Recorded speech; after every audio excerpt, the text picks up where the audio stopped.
बात समझ में आ गई? मेरा नाम सिकंदर है। अपन जिंदगी में बहुत कमीना देखा है लंबू। तेरे से ज्यादा कमीना आदमी अपन आज तक नहीं देखा। क्या जिंदगी है। पोंछ ले आंसू और दुख को अपना ले, फिर तकदीर तेरे कदमों में होगी और तू मुकद्दर का बादशाह होगा। 70 के दशक की एक फिल्म का ये डायलॉग शायद ही आप भूल पाए होंगे। पोंछ ले आंसू, दुख को अपना ले, अरे तकदीर तेरे कदमों में होगी और तू मुकद्दर का बादशाह होगा। अब प्रकाश मेहरा ने यूं तो अपने करियर में एक के बाद एक कई बड़ी हिट फिल्में दी थी, लेकिन क्या आप जानते हैं कि बचपन में जब वे 1928 में आई देवदास फिल्म देख रहे थे तभी उन्होंने ये फैसला कर लिया था कि आगे चलकर वे भी एक ऐसी ही फिल्म बनाएंगे। इसलिए फिर प्रकाश मेहरा का ये सपना तब पूरा हुआ जब 27 अक्टूबर 1978 को रिलीज हुई फिल्म मुकद्दर का सिकंदर। बता दे फिल्म में अमिताभ बच्चन, विनोद खन्ना, रेखा राखी, निरूपा रावे, रंजीत व अमजद खान के अलावा कई और छोटे बड़े कलाकार अलग अलग किरदारों में नजर आए थे। ऐसे में फिल्म जहां ब्लॉकबस्टर रहते हुए साल की सबसे ज्यादा कमाई करने वाली फिल्म थी, वहीं शोले के बाद ये 70 के दशक की दूसरी सबसे ज्यादा कमाई करने वाली फिल्म रही थी। इसके अलावा मुकद्दर का सिकंदर फिल्म वर्ल्ड वाइड भी अच्छी कमाई करने में सफल रही थी, यानी ओवरऑल कमाई के मामले में इससे आगे इस दशक में केवल शोले और बॉबी ही थी।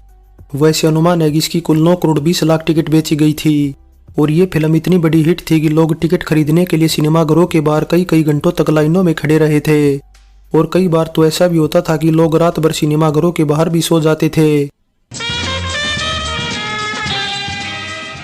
बता दे मुकद्दर का सिकंदर ओरिजिनली 1917 में पब्लिश्ड शरद चंद्र चट्टोपाध्याय के बंगाली नॉवल देवदास और 1897 के एक फ्रेंच प्ले साइरनो डी बर्गेरेक से इंस्पायर्ड है, जिन पर फिर बाद में 1928 में, 56 में और 2002 में देवदास टाइटल से ही हिंदी फिल्में बनी हैं। इसलिए मुकद्दर का सिकंदर भी कहीं न कहीं इन्हीं फिल्मों की कहानी से इंस्पायर्ड लगती है, क्योंकि देवदास की तरह ही इस फिल्म का हीरो भी अकेले पड़ा रहने वाला शख्स है, मगर वह कठिनाई आने पर उसका डटकर मुकाबला करने का हौसला रखता है। इसलिए फिल्म के हीरो को जिस सीरियसनेस की दरकार थी, अमिताभ ने उसे अपनी अदायगी से शानदार तरीके से पर्दे पर उतारा है। और सिर्फ अमिताभ ही नहीं बल्कि मुकद्दर का सिकंदर में रेखा का जोराबाई का किरदार भी ऐसा है जो काफी हद तक देवदास की चंद्रमुखी के सिमिलर लगता है।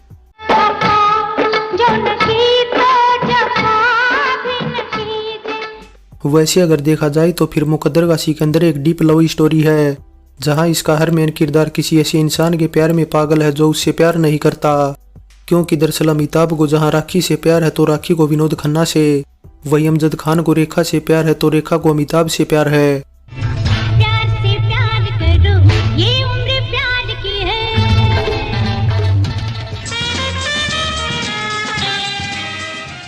70 के दशक में अमिताभ बच्चन और विनोद खन्ना की जोड़ी ने एक से बढ़कर एक फिल्में दी थी, सो इसलिए इस जोड़ी को काफी पसंद भी किया जाता था। लेकिन वहीं दूसरी ओर चर्चा ये भी होती थी कि विनोद खन्ना हमेशा अमिताभ बच्चन पर भारी पड़ते हैं। इसके अलावा कहा तो यहाँ तक भी जाता है कि उस दौर में विनोद खन्ना एकमात्र ऐसे एक्टर थे जो अमिताभ को टक्कर देते थे। सिकंदर बचपन से लेकर आज तक इसी मोहब्बत के सहारे जीता रहा, वरना उसकी जिंदगी में जीने को रखा ही क्या है। अब सफलता के पीछे किसी न किसी का हाथ तो होता ही है, सो अमिताभ को स्टारडम दिलाने के पीछे किसी एक का नहीं बल्कि कईयों का हाथ था, जिनमें से एक डायरेक्टर प्रोड्यूसर प्रकाश मेहरा भी थे। इसलिए अमिताभ हो या फिर विनोद खन्ना, दोनों ही प्रकाश मेहरा के फेवरेट एक्टर थे। अब मेहरा ने अकेले अमिताभ के साथ जहां इससे पहले जंजीर फिल्म बनाई थी, वहीं विनोद खन्ना के साथ हाथ की सफाई और आखिरी डाकू बनाई तो हेरा फेरी और खून पसीना ऐसी थी जिसमें अमिताभ और विनोद खन्ना दोनों ही थे। सो इस तरह प्रकाश मेहरा ने मुकद्दर का सिकंदर में भी फिर दोबारा अमिताभ और विनोद खन्ना को ही साथ में कास्ट करने का प्लान बनाया। लेकिन हुआ कुछ ऐसा कि विनोद खन्ना ने मुकद्दर का सिकंदर के लिए अपनी शर्त लगा दी, और शर्त ये थी कि ये फिल्म करने के लिए जितनी फीस अमिताभ को मिलेगी उतनी ही उन्हें भी दी जाए। बस फिर इस तरह प्रकाश मेहरा को विनोद खन्ना की ये शर्त माननी पड़ी, जिस वजह से फिल्म का थोड़ा बजट भी बढ़ गया था। लेकिन कोई बात नहीं, रिलीज के बाद हुई बम्पर कमाई ने प्रकाश मेहरा को मालामाल कर दिया था। मुकद्दर का सिकंदर फिल्म के किस्से का खुलासा खुद अमिताभ बच्चन करते हुए अपने एक इंटरव्यू में बताते हैं कि एक सीन की शूटिंग के दौरान उन्होंने सच में विनोद खन्ना को बुरी तरह घायल कर दिया था, जिसके बाद उन्हें काफी शर्मिंदगी तो महसूस हुई ही, साथ ही बात इतनी बिगड़ गई थी कि पूरी यूनिट की सांसें अटक गई थी। हादसा इतना भयानक था कि किसी को समझ में नहीं आ रहा था कि आखिर क्या किया जाए। बस ऐसे में फिर ये देखकर खुद अमिताभ बच्चन भी काफी परेशान हो गए थे, उन्हें बार बार माफी मांगनी पड़ रही थी, और यहाँ तक कि विनोद खन्ना की पत्नी से भी उन्होंने माफी मांगी थी। या सिकंदर होकर बनियों की तरह कर्जे और उधार की बातें करते हो? अब बात कुछ यूं हुई कि फिल्म के एक सीन में अमिताभ को विनोद खन्ना पर कांच का गिलास फेंक कर मारना था और फिर विनोद खन्ना को अपना बचाव करते हुए उस टाइम वहां से हट जाना था। लेकिन अमिताभ ने गिलास इतनी जोर से फेंका कि विनोद खन्ना खुद को संभाल नहीं पाए और हड़बड़ा कर वहीं खड़े रह गए और गिलास सीधा उनकी ठुड्डी पर जाकर लगा और लगते ही फिर वहां सन्नाटा पसर गया। अब विनोद खन्ना को गिलास इतनी जोर से लगा कि उन्हें फौरन हॉस्पिटल जाना पड़ा और 16 टाँके लगवाने पड़े। बस फिर अक्सर जो हम सब ये सवाल करते हैं कि विनोद खन्ना की ठुड्डी पर निशान कैसे है, तो वो अमिताभ बच्चन की ही देन है। और वजह भी यही है जो विनोद खन्ना ने इसके बाद अमिताभ बच्चन से दूरी बना ली थी और फिर दोबारा उनके साथ कभी काम नहीं किया और ना ही कभी साथ काम किया प्रकाश मेहरा के साथ भी। ये मेरा इलाका है। मार खाने के बाद ये मुझे बदनाम करता कि सिकंदर ने अपने मोहल्ले में बुला के पीट डाला। वैसे सेट पर हुई इस घटना के बाद ये भी अफवाह फैली थी कि अमिताभ ने जानबूझकर ऐसा किया है, क्योंकि दरअसल विनोद खन्ना उन दिनों बेहद पॉपुलर थे जो कहीं ना कहीं अमिताभ को भी खटकते थे। बस इसी वजह से फिर उन्होंने इस हादसे को अंजाम दिया। लेकिन ये बात जब विनोद खन्ना तक पहुंची तो उन्होंने इसे सीन का हिस्सा बताकर सिरे से खारिज कर दिया। इसके अलावा यहाँ एक जानकारी ये भी दे दें कि प्रकाश मेहरा मुकद्दर का सिकंदर में विनोद खन्ना वाली भूमिका के लिए पहले शत्रुघ्न सिन्हा को लेना चाहते थे, लेकिन बाद में उन्हें लगा कि यह भूमिका किसी ऐसे एक्टर को दी जानी चाहिए जो हैंडसम हो। इसलिए फिर विनोद खन्ना हैंडसम तो थे ही, साथ ही अमिताभ बच्चन जितनी ही एज के भी थे। अमिताभ बच्चन और रेखा ने यूं तो 1973 में आई फिल्म नमक हराम में पहली बार साथ काम किया था, लेकिन इसके बाद दोनों का प्यार परवान चढ़ा था 1976 में आई फिल्म दो अनजाने के सेट पर, जिसके बाद जल्द ही पर्दे पर दोनों का रोमांस दर्शकों को उनकी जिंदगी का हिस्सा लगने लगा और यह जोड़ी फिर फिल्म जगत की सबसे पॉपुलर जोड़ियों में से एक बन गई। जिसके बाद फिर मुकद्दर का सिकंदर में अमिताभ बच्चन और रेखा की केमिस्ट्री ने तहलका मचा दिया था। पर्दे पर दोनों सितारों की मोहब्बत ने जहां फिल्म प्रेमियों का दिल छू लिया, वहीं दूसरी ओर अमिताभ बच्चन की पत्नी जया ऐसी थी जिनका दिल टूट गया था। अब इस बात का खुलासा खुद रेखा ने स्टारडस्ट को दिए अपने एक इंटरव्यू में भी किया है और बताया है कि मुकद्दर का सिकंदर फिल्म के ट्रायल शो को देखने के लिए अमिताभ अपने पूरे परिवार के साथ पहुंचे थे। स्क्रीनिंग के दौरान जया जहां सबसे आगे की लाइन में बैठी थी, वहीं अमिताभ अपने माँ बाप के साथ पीछे की लाइन में बैठे थे, जबकि रेखा प्रोजेक्शन रूम में बैठी थी जहां से वह अमिताभ और जया दोनों को ही देख सकती थी। बस ऐसे में जब फिल्म शुरू हुई और रेखा और अमिताभ का रोमांटिक सीन आया तो उसे देखने के बाद जया की आंखों में आंसू टपकने लगे थे। आज उनके कदम इस तरफ क्या आए, लगता है खिजा में बाहर आ गई। अब रेखा आगे बताती है कि लव सीन देखकर जया इतनी इमोशनल हो गई थी कि उनसे दोनों की नजदीकियां बर्दाश्त नहीं हो रही थी। इसलिए कुछ तो हुआ जो हफ्ते बर्बाद ही इंडस्ट्री में हर कोई उनसे यही कह रहा था कि अमिताभ ने अपने निर्माताओं से साफ बोल दिया कि अब वे आगे रेखा के साथ कभी काम नहीं करेंगे। ये पहला शख्स है जो मुझे छोड़ दे के जा रहा है। वैसे रेखा ने इस बारे में जब सवाल किया तो अमिताभ ने भी उनसे यही कहा कि वे इस बारे में कोई बात नहीं करना चाहते। बस इस तरह फिर रेखा और अमिताभ ने इसके बाद कोई 2-3 सालों तक साथ काम नहीं किया।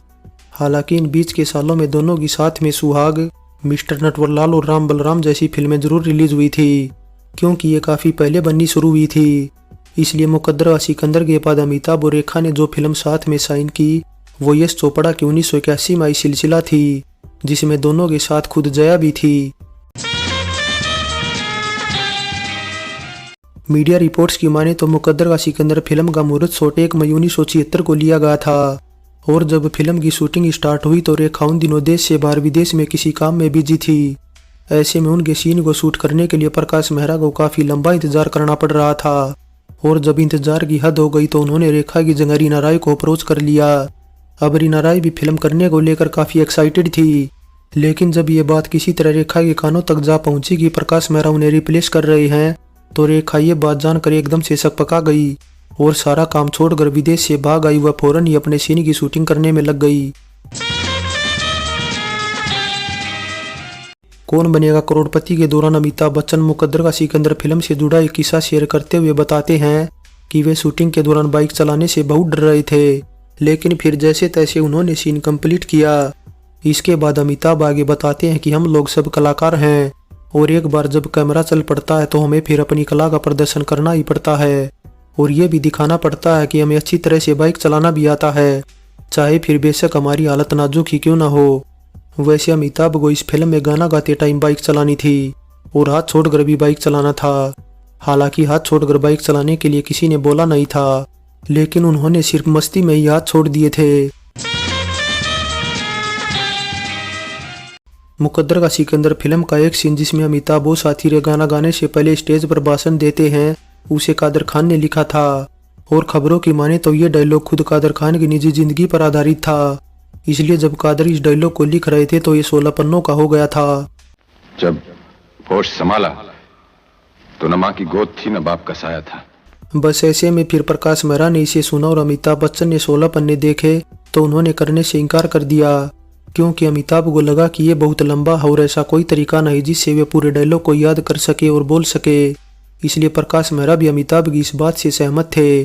सो इस तरह फिर तब कादर ने आंखों में आंसू भरकर न केवल इसे खुद करके दिखाया बल्कि अमिताभ को शब्दों का महत्व भी समझाया। लेकिन बावजूद इसके जब अमिताभ इन डायलॉग को नहीं बोल पाए तो कादर खान ने डायलॉग थोड़ा छोटा कर दिया। वैसे इसके बाद भी ये डायलॉग कोई 2.5 मिनट का हो गया था। जी हाँ, ये बात बिल्कुल सच है कि मुकद्दर का सिकंदर फिल्म में पहले असरानी को भी कास्ट किया गया था और प्रकाश मेहरा ने उन्हें प्यारेलाल वाली भूमिका निभाने को दी थी। लेकिन जिस दिन उनका सीन फिल्माया जाना था उस दिन वे भारी बारिश के कारण अपनी किसी दूसरी फिल्म के सेट पर फंस गए। सो ऐसे में फिर आनंद फानन में प्रकाश मेहरा ने अपने असिस्टेंट रहे राम सेठी को ये भूमिका निभाने को दे दी, जिसके बाद फिर राम सेठी प्यारेलाल की भूमिका निभाकर न केवल बतौर एक्टर पॉपुलर हुए बल्कि कमाल की कॉमिक टाइमिंग की वजह से उन्हें फिल्म फेयर में भी बेस्ट कॉमेडियन का नॉमिनेशन मिला, जो कि उनके पूरे करियर का एकमात्र नॉमिनेशन भी है। मियां ऐसे मौके के लिए ही तो मुझे ऊपर वाले ने नीचे भेजा है।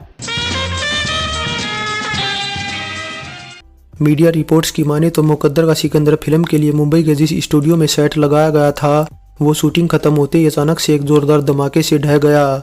हालांकि गनीमत रही कि तब उसमें कोई नहीं था, वरना धमाका इतना जोरदार था कि अगर उसमें तब कोई होता तो शायद वो बच नहीं पाता। मुकद्दर का सिकंदर फिल्म से मयूर राज वर्मा ने बतौर चाइल्ड आर्टिस्ट अपने करियर की शुरुआत की थी और अपनी पहली फिल्म से ही मयूर रातों रात इतने मशहूर हुए कि लोग उन्हें छोटा अमिताभ कहकर भी बुलाने लगे थे। बस फिर यही वो वजह थी कि आगे भी कई फिल्मों में अमिताभ बच्चन के बचपन का किरदार मयूर ने ही निभाया था, जिस वजह से मयूर तब सबसे महंगे चाइल्ड आर्टिस्ट भी बन गए थे। अब मुकद्दर का सिकंदर के बाद 1981 में आई लावारिस, 82 में आई बेमिसाल और 84 में आई शराबी में मयूर ने ही फिर दोबारा अमिताभ बच्चन के बचपन का किरदार निभाया था।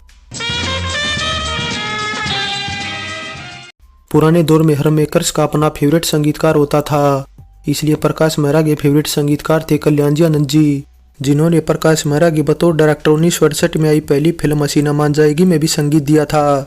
जिसके बाद फिर कुछ एक फिल्मों को छोड़ दे तो प्रकाश मेहरा की 1989 में आई फिल्म जादूगर तक कल्याण आनंद जी संगीत देते रहे थे।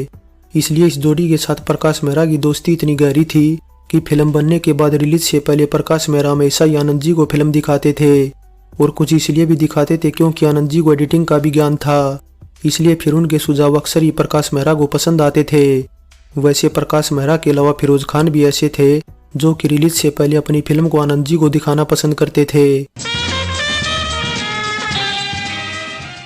मुकद्दर का सिकंदर फिल्म में जहां कल्याण आनंद जी ने संगीत दिया है, वहीं गीत लिखने का काम किया है अनजान और खुद प्रकाश मेहरा ने, जिनके लिखे सभी वर्जन को मिलाकर 8 गाने रखे गए हैं ऑडियो एल्बम में। वैसे इनमें प्रकाश मेहरा ने केवल एक ही गाना लिखा था और वो था किशोर दा और लता जी का गाया ये गाना।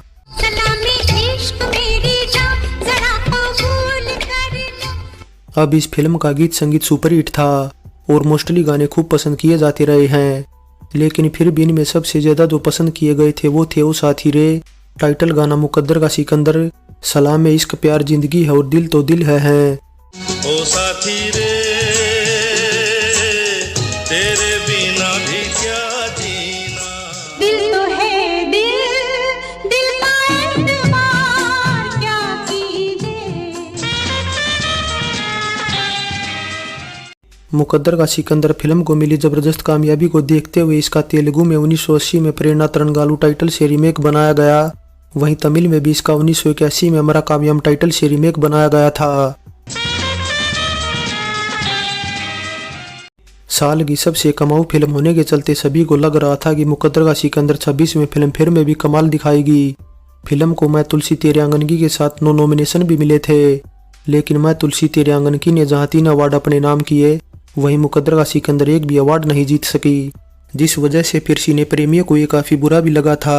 मेरी माँ कहा करती है किसी कमजोर पर जुल्म करना गुनाह है और किसी कमजोर पर जुल्म होते हुए देखकर भाग जाना उससे भी बड़ा गुनाह है। रोते हुए आते हैं सब, हंसता हुआ जो जाएगा। फाइनली मुकद्दर का सिकंदर में सभी सितारों की अदाकारी इतनी बेजोड़ है कि कहीं से भी ये बनावटी या नकली नहीं लगती। इसलिए फिर इसी तरह की कई और खूबियों के साथ वह सुपरहिट गीत संगीत होने से मुकद्दर का सिकंदर दशक की सबसे बड़ी दिवाली ब्लॉकबस्टर रहने के साथ प्रकाश मेहरा के करियर की भी सबसे बड़ी हिट फिल्म थी।